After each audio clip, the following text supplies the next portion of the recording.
as the Clark County SWAT team spends a day in training. Stand by for crisis entry. 3 words define this story. Rescue, rescue, rescue. 3 words that almost happened. He almost died. 3 words Clark County Deputy Drew Kennison lives by. Kennisons don't quit. February 22nd, 2023, a day this Clark County SWAT team will never forget. Probably one of the scariest, worst days of my life. The region had just been slammed with nearly a foot of snow, the most in decades. Kennison and his team were driving back from a canceled SWAT training in Skamania County because the snow was too deep to train in. We were driving like 25 miles an hour, and all of a sudden the roof of my police car caved in, and I saw bark fly up in front of me, and I just immediately knew that a tree had fallen on the car. A tree covered in snow smashed the front end of his car, sending the dashboard through his left knee and crushing his arm in several spots. So I tried to turn the steering wheel, and I couldn't feel it in my hand anymore. And so I looked at the steering wheel, and I didn't see my hand on it. He knew he was more than an hour from an ambulance getting him to the hospital and thought he was going to die. I should have done more with my life. I should have been a better father. I could have done this, I could have done that.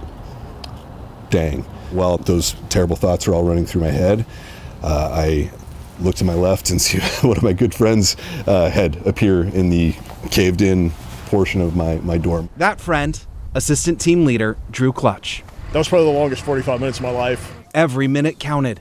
Clutch put a tourniquet on Drew's leg and arm. And like any good friend, he did what he had to do. And Drew slapped me across the face, like in the movies. I did. His team wasn't going to let him quit.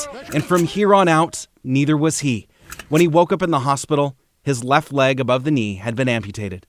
For the guys who I haven't been able to say it to, thank you for saving my life. I appreciate it. For months, he pushed harder and harder. He had a single goal in mind, no matter the sacrifice. I couldn't be telling my kids, hey, it's not okay to quit. You've got to find a way to work through this, and then not do the same thing for myself. He trained harder than before to get back on the team, a spot they were holding for him. As long as it took him to recover, that he had a chance when he was ready to come back. 5 months after the accident, he returned to the sheriff's office in a limited role.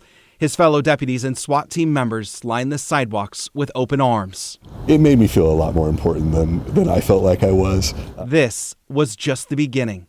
I really wanted to get back to the SWAT team as soon as I could, and I thought, you know what, even if I can just drive an armored vehicle, that'll be me contributing to the team and to the mission. And just days before the 1-year mark of his accident, he passed a crucial physical test and was on the SWAT team once again. It's incredible. I mean, talk about a guy who has to work hard. I mean, he works harder than probably anyone here right now. Those same 3 words Kennison embodies, the words he preaches to his 3 kids, Kennisons don't quit. Quitter is not part of his who he is. He's probably one of the strongest dudes I know, mentally and physically. It's now been a year since he made the team again. Please don't move, drivers. Keep your head down. He's just one of the guys. And because nobody viewed me differently, I think that helped me not view myself differently. A senior member on the team. He brings a lot of value to the team just from his abilities.